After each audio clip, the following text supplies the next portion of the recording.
Hello दोस्तों, आज इस वीडियो में हम चर्चा करने वाले हैं जो नया एनएफओ एसबीआई ला रहे हैं उसके बारे में चर्चा करने वाले हैं। जो SBI international access US equity FOF, वो एक्चुअली एफओएफ है। एफओएफ क्या होता है? एफओएफ यानी फंड ऑफ फंड। कंपनी जो पैसा कलेक्ट करेगा इन्वेस्टर से, वो एक दूसरे फंड में इन्वेस्टमेंट करेगा। हो सकता है ये अपना खुद का फंड हो या तो किसी दूसरी कंपनी का फंड हो सकता है। तो ये खास करके एक इंटरनेशनल फंड है जो कि यूएस में इन्वेस्टमेंट करेगा।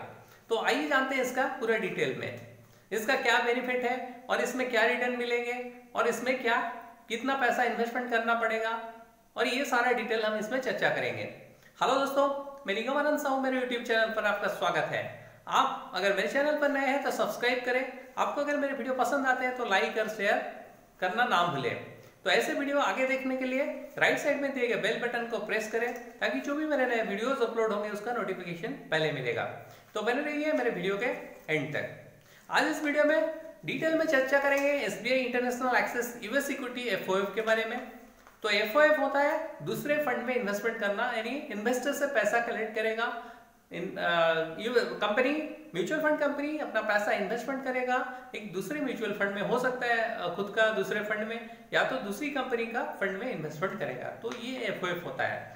तो इसका एडवांटेजेस क्या है हम पहले जानेंगे कि हम अगर आउटसाइड इंडिया में इन्वेस्ट करने से क्या बेनिफिट होता है।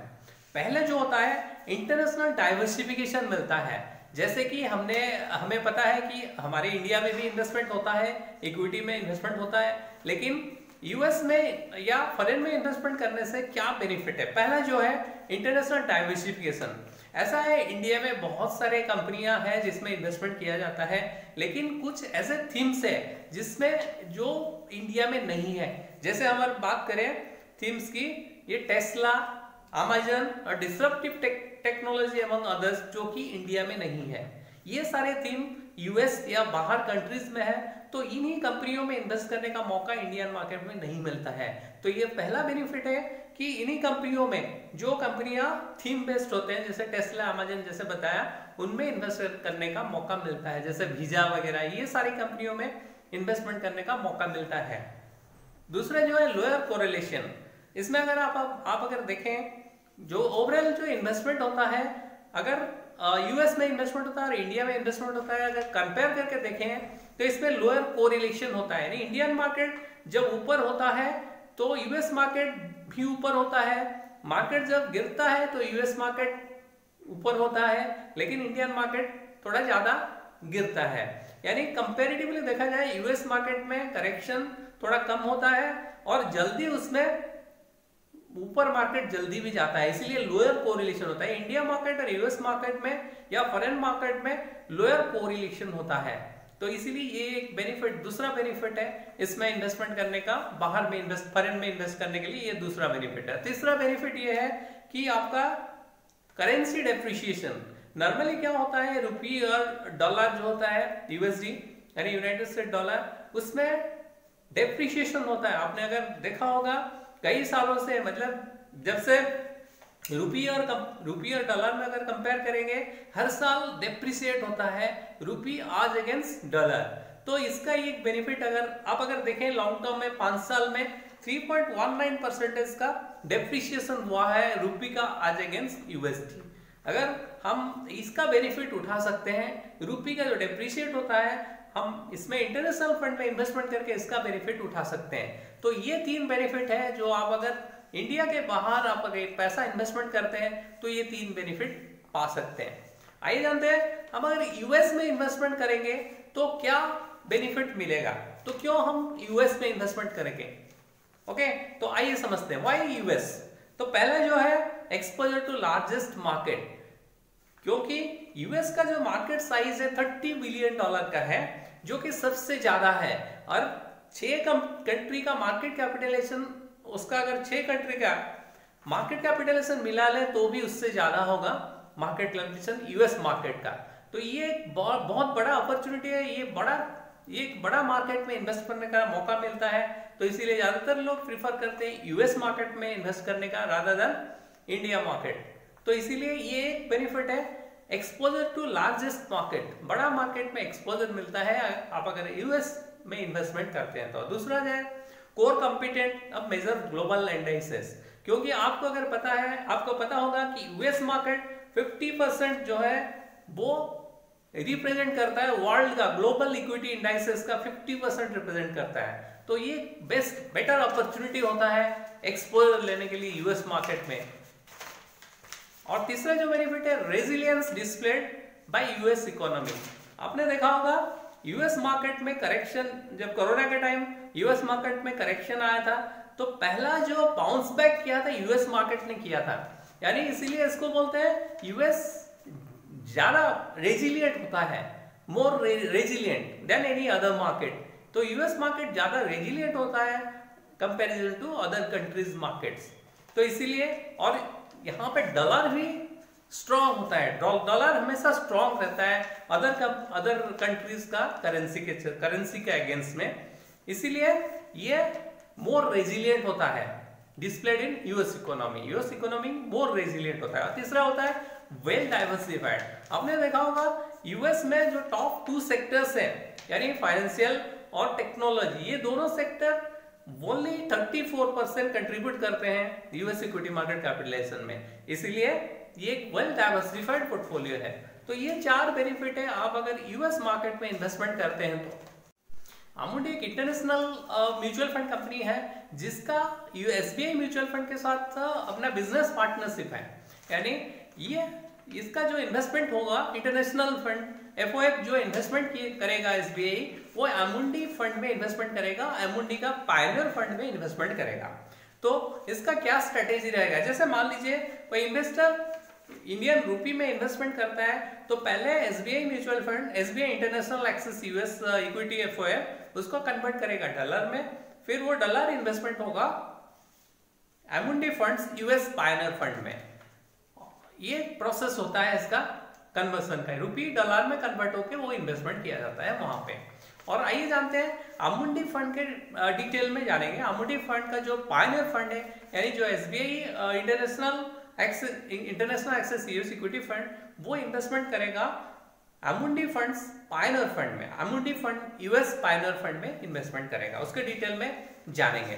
पहले जानेंगे उसका इन्वेस्टमेंट पॉलिसी क्या रहेगा, यानी क्या होगा इसका इन्वेस्टमेंट पॉलिसी जब इन्वेस्टमेंट करेगा।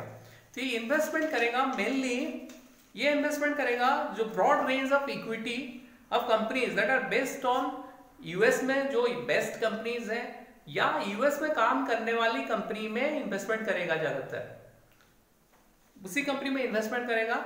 और ये अप टू 20% इन्वेस्टमेंट कर सकता है बाहर मार्केट में, यूएस को छोड़ के अदर इंटरनेशनल मार्केट में 20% इसका इन्वेस्टमेंट कर सकता है। और ये इसका एम रहेगा improve environmental footprint and sustainability, यानी ये इन्वेस्टमेंट जो करेगा खास करके स्टॉक पिकिंग जो करेगा इसका रहेगा ईएसजी बेस्ड रहेगा, यानी बेंचमार्क इंडेक्स ईएसजी को फॉलो करेगा, यानी इन्वेस्टमेंट करेगा जो कंपनियां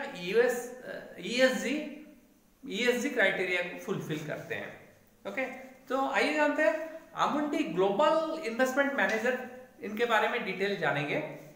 अमुंडी ग्लोबल इन्वेस्टमेंट मैनेजर ये इसका 6 इन्वेस्टमेंट हब्स है वर्ल्ड वाइड, इसका 6 इन्वेस्टमेंट हब्स है with several more local investment centres. इसके अलावा और भी बहुत सारे लोकल सेंटर्स है, इन्वेस्टमेंट लोकल सेंटर्स है। जैसे इन्वेस्टमेंट हाउस कहां पर है, बोस्टन में है, डबलिन में है, लंदन में है, मिलान में है और टोक्यो में। ये 6 इंटरनेशनल इन्वेस्टमेंट हब्स है, 6 हब्स है। उसके अलावा लोकल इन्वेस्टमेंट सेंटर्स कहां पर है, Durham, Munich, Madrid, Barcelona, Prague, Budapest and Vienna, इन्हीं जगहों पर लोकल इन्वेस्टमेंट सेंटर्स भी हैं। और ये जो एसेट का मैनेजमेंट कंपनी है, ये एसेट अंडर मैनेजमेंट जो है $2169.39 बिलियन का एसेट अंडर मैनेजमेंट है, यानी AUM है।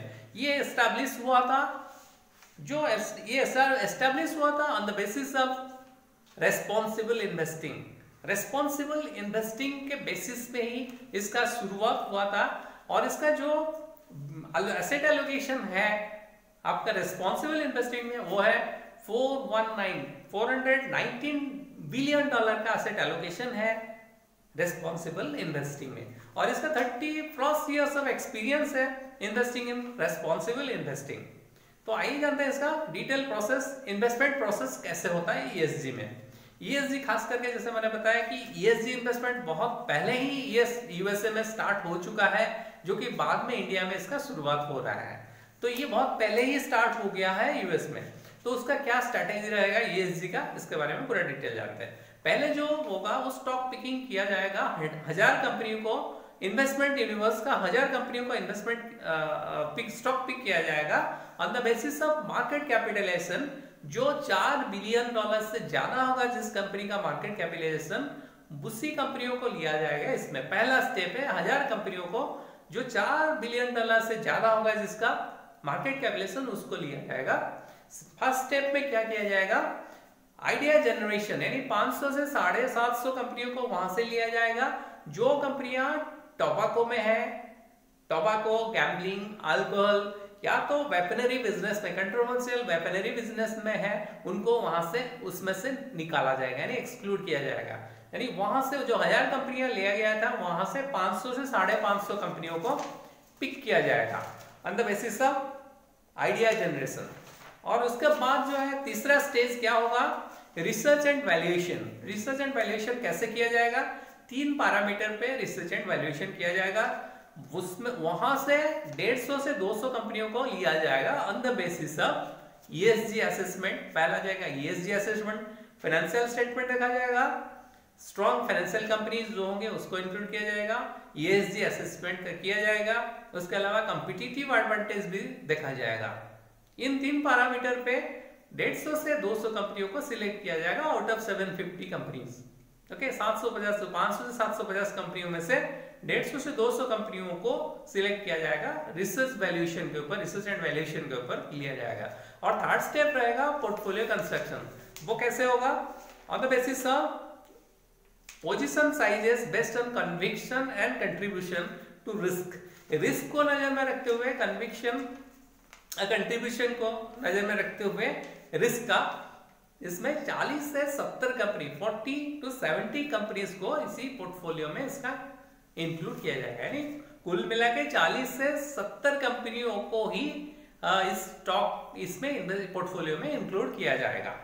ओके, इसका जो बेसिस होगा इसका जो बेसिस होगा सस्टेनेबल इन्वेस्टिंग का, ईएसजी इन्वेस्टिंग या सस्टेनेबल इन्वेस्टिंग का 3 बेसिक होगा, 3 पिलर्स होगा। वो होगा फाइनेंशियल स्टेटमेंट, पहला जो है उसका फाइनेंशियल स्टेटमेंट देखा जाएगा, फिर उसके बाद कॉम्पिटिटिव एडवांटेज देखा जाएगा, और तीसरा जो रहेगा ईएसजी इन्वेस्टमेंट। यानी 3 पैरामीटर को बेस करके स्टॉक सिलेक्शन किया जाएगा और ये 3 स्टेप फॉलो किया जाएगा।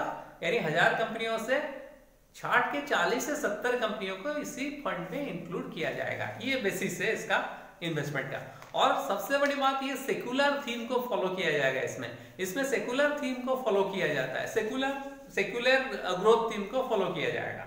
यानी इसमें सेकुलर थीम क्या होता है, secular theme basically favour company, ये फेवर करती है कंपनी किन कंपनियों को इंक्लूड करने के लिए, benefit from secular themes like जैसे कि 5G, यानी 5th generation wireless network architecture जो कंपनी का होगा, AI होगा, यानी technology increasing performance, functions that previously required human intelligence, ये आर्टिफिशियल इंटेलिजेंस जो फॉलो करता होगा, जो कंपनी आर्टिफिशियल इंटेलिजेंस के तहत काम करता होगा। और तीसरा होगा ऑटोनॉमी, यानी यहाँ पे ज्यादातर रोबोटिक्स काम करते हैं। ऑटोनॉमी इसका मतलब रोबोटिक ऑटोमेटिक जो काम करते हैं वो ह्यूमन बीइंग का इन्वॉल्वमेंट बहुत कम होता है उसमें, इसलिए जो कंपनियां रोबोटिक्स को ज्यादा फोकस करते होंगे, यानी ऑटोनॉमी जिस कंपनी में होगा। और उसके अलावा क्लाउड कंप्यूटिंग होगा, जो कंपनियों में ज्यादातर जो कंपनी क्लाउड कंप्यूटिंग फॉलो करते होंगे, यानी companies are outsourcing their data storage and management needs to the cloud के थ्रू अपना डाटा स्टोरेज वगैरह करते होंगे। और इंटरनेट ऑफ थिंग्स क्या है, the system of interrelated things are system of interrelated computer system connected to the internet, यानी internet के थ्रू ये सारे कनेक्टेड होंगे। तो ये 5 सेकुलर थीम्स को फॉलो किया जाएगा। अभी मन में सवाल आता है कि why Amundi funds US Pioneer fund, ये फंड को क्यों चुना गया है, इसका क्या बेनिफिट में, आइए समझते हैं। पहला जो है ये डाउनसाइड रिस्क कम होता है विद स्ट्रॉन्ग ऑफसाइड पार्टिसिपेशन, पहला ये। दूसरा है long history and track record, इसका जो पिछले ट्रैक रिकॉर्ड है वो बढ़िया ट्रैक रिकॉर्ड है। जैसे कि ये 1928 में स्टार्ट हुआ था लेजेंडरी इन्वेस्टर फिलिप कैरेट के द्वारा। फिलिप कैरेट ने 1928 में इसका शुरुआत की थी। सिंस 1940 ये ESG इन्वेस्टेड है, 1940 से ESG इन्वेस्टेड है ये कंपनी। और थर्ड जो है integrated approach to sustainable investing, ये ज्यादातर सस्टेनेबल इन्वेस्टिंग में ही फोकस किया जाता है। यानी investment team assess the sustainability of A business, यानी कोई कंपनी में इन्वेस्टमेंट करने से पहले, यानी कोई बिजनेस में, कंपनी का बिजनेस में इन्वेस्ट करने से पहले उसका सस्टेनेबिलिटी देखा जाता है on the basis of competitive advantage, financial statement and ESG participant. In 3 parameter को बेस करके ही अपना जो है स्टॉक पिकिंग किया जाता है। उसके बाद परस्यूज सेकुलर थीम्स, और ये सेकुलर थीम को फॉलो करता है। ये खासकर जो पायनियर फंड है सेकुलर थीम को फॉलो करता है। जैसे मैंने पहले बताया सेकुलर थीम क्या होता है, तो सेकुलर थीम को फॉलो करता है, यानी वैल्यू इन्वेस्टिंग होगा, यानी pursues secular theme in both growth and value universe. तो इसमें ज्यादातर जो इन्वेस्टमेंट होगा ये 5 थीम को बेस करके ही इन्वेस्टमेंट किया जाएगा, तो इसमें ज्यादा ग्रोथ मिलने का अपॉर्चुनिटी रहेगा। और खास करके एग्रेसिव जो कंपनियां 5 थीम को फॉलो करते होंगे, यूजुअली ग्रोथ स्टॉक्स और एग्रेसिव एडॉप्शन, यानी जो चेंजेस आते हैं, यानी वैल्यू स्टॉक्स जो टेक्नोलॉजी को इजीली अडॉप्ट करते होंगे, उन्हीं कंपनियों में इन्वेस्टमेंट करेगा। इसीलिए ये पायनियर फंड को चुना गया है। आइए जानते हैं इसका पोर्टफोलियो क्या रहेगा। आमुंडी फंड्स यूएस पायनियर फंड का पोर्टफोलियो डिटेल क्या है, इसमें कौन कौन सी सेक्टर में, कौन कौन से स्टॉक में ये अपना पैसे को इन्वेस्टमेंट करेगा। पहला जो सेक्टर एलोकेशन है वो आईटी में सबसे ज्यादा है, वो 31.3% है, जबकि S&P 500 का एसेट एलोकेशन 27.8% है। उसके बाद कंज्यूमर डिस्क्रिशनरी में 15% है, जबकि S&P 500 इंडेक्स में 12.9% है। हेल्थ केयर में इसका एसेट एलोकेशन रहेगा 12.6%, जबकि इंडेक्स में S&P 500 इंडेक्स में ये रहेगा 13.8%, फाइनेंशियल में 12.4%, जबकि S&P 500 में 10.3% है। इंडस्ट्रियल में 11.8% रहेगा, जबकि ये S&P 500 इंडेक्स में 8.1% इसका इन्वेस्टमेंट रहेगा। और इसमें जहां तक टॉप होल्डिंग्स क्या रहेंगे, हमने सेक्टर की बात करी, अभी बात करेंगे क्या क्या टॉप होल्डिंग्स क्या क्या रहेंगे। पहला जो ज्यादा सबसे रहेगा आईटी में है। आईटी में माइक्रोसॉफ्ट को पहला फोकस है। माइक्रोसॉफ्ट में जो आईटी बेस्ड कंपनी है इसका पोर्टफोलियो में 5.5% रहेगा, जबकि S&P 500 5.6% है। और एप्पल रहेगा सेकेंड आईटी कंपनी जिसमें रहेगा 5.2% का एसेट एलोकेशन, और ये इंडेक्स में है 6.6% का एसेट एलोकेशन है। उसका तीसरा जो है अल्फाबेट में रहेगा, सबसे बड़ी कंपनी जो अल्फाबेट है कम्युनिकेशन में, उसमें रहेगा 5.2% का एसेट एलोकेशन, जबकि आपका इंडेक्स में इसका एसेट एलोकेशन 3.5% का है। और उसके बाद अमेजन रहेगा जो कि कंज्यूमर डिस्क्रिशनरी में है, उसका एसेट एलोकेशन इसमें रहेगा 4.7% का, जबकि इंडेक्स में इसका 4.4% का है। और वीजा का रहेगा जो आईटी बेस्ड कंपनी है 4.7% का, और इसमें 1% है S&P 500 में। तो ये बेसिकली टॉप 5 कंपनीज है जिसमें ये फंड इन्वेस्टमेंट करता है। तो आमुंडी फंड्स का जो रिटर्न की जहां तक हमारे परफॉर्मेंस की देखें, लास्ट 2 साल का जो रिटर्न मिला है, 2020 का रिटर्न है 22.57% का, और 2019 का जो रिटर्न है 30.4% का, 40% का। और आइए जानते हैं पोर्टफोलियो मैनेजमेंट टीम के डिटेल। जैसे जेफ क्रिप्के हैं, इसका lead portfolio manager, James SU CFA जो है असिस्टेंट पोर्टफोलियो मैनेजर, क्रिक स्टॉलिंग है पोर्टफोलियो मैनेजर, उसके अलावा जॉन केरी CFA जो है पोर्टफोलियो मैनेजर। यानी 4 पोर्टफोलियो मैनेजर ये फंड को मैनेज करते हैं। इनके अलावा इनका जो एक्सपीरियंस है ज्यादातर ओवर 25 ईयर्स का एक्सपीरियंस है। और इसमें इनको सपोर्ट करने के लिए एनालिस्ट कितने हैं, करीबन 13 रिसर्च एनालिस्ट होते हैं जो इनको सपोर्ट करते हैं एनालिसिस में, supported by team of 13 research analyst with average जो एक्सपीरियंस है उनको 22 ईयर्स का एवरेज एक्सपीरियंस है। तो आइए जानते हैं इसका फंड का detail. SBI international access US equity F4 का पूरा डिटेल में जानते हैं। ये स्कीम जो है, टाइप ऑफ स्कीम क्या है, ये ओपन एंडेड स्कीम है। Investing in US market, benchmark S&P 500 composite index, fund manager mister Mohit Jain है, और minimum investment 5000, multiple of investment multiple of 1 rupee, additional 1000 and 1 rupee multiple of 1 rupee, और इस सीप amount minimum 500 रुपए आप इन्वेस्टमेंट कर सकते हैं। इसका जो फ्रीक्वेंसी क्या होगा, मंथली बेसिस, डेली बेसिस पे हो सकता है, वीकली बेसिस हो सकता है, मंथली बेसिस पे होता है, क्वार्टरली होता है, सेमी एनुअली और एनुअली, आप कोई भी चुन सकते हैं, कोई भी ऑप्शन को चुन सकते हैं। और इसका जहाँ तक एग्जिट लोड की सवाल है, 1 साल के अंदर आप अगर एग्जिट करते हैं तो आपको 1% का एग्जिट लोड लगेगा। आफ्टर 1 ईयर आपको कोई एग्जिट लोड नहीं लगेगा। उसके बाद आइए जाते हैं टैक्सेशन की बात अगर समझते हैं, तो इसमें शॉर्ट टर्म कैपिटल गेन्स जो है, ये इन्वेस्टमेंट पीरियड अगर लेस देन 3 साल है, 3 साल से कम है, तो आज पर इनकम स्लैब अगर टैक्स ब्रैकेट में जो आते होंगे उस हिसाब से आपको टैक्स पे करना होगा। जहां तक long term capital gains tax की सवाल है, ये अगर आपका होल्डिंग 3 साल से ऊपर है तो आपको 20% इंडेक्सेशन बेनिफिट इसमें मिलेगा। तो इसमें इन्वेस्टमेंट करना चाहिए या नहीं करना चाहिए, या कितना आपका असेट एलोकेशन इसमें होना चाहिए, खास करके आपका अगर इन्वेस्टमेंट आप यूएस मार्केट या फॉरेन में इन्वेस्टमेंट करना चाहते हैं तो ज्यादातर आपका पोर्टफोलियो में 10% इसमें असेट एलोकेशन इंटरनेशनल फंड में होना चाहिए। तो ये है पूरा डिटेल फंड के बारे में। और ये फंड में इन्वेस्ट करने से पहले आप अपना फाइनेंशियल एडवाइजर का सलाह जरूर लें। और मेरे ऐसे वीडियो आगे देखने के लिए बेल बटन को प्रेस करें और सब्सक्राइब बटन को साथ ही साथ प्रेस करें। और मेरे वीडियो आपको अगर पसंद आते हैं लाइक और शेयर करें, आपका फ्रेंड्स और फैमिली मेंबर के साथ शेयर जरूर करें। Thanks for watching my video.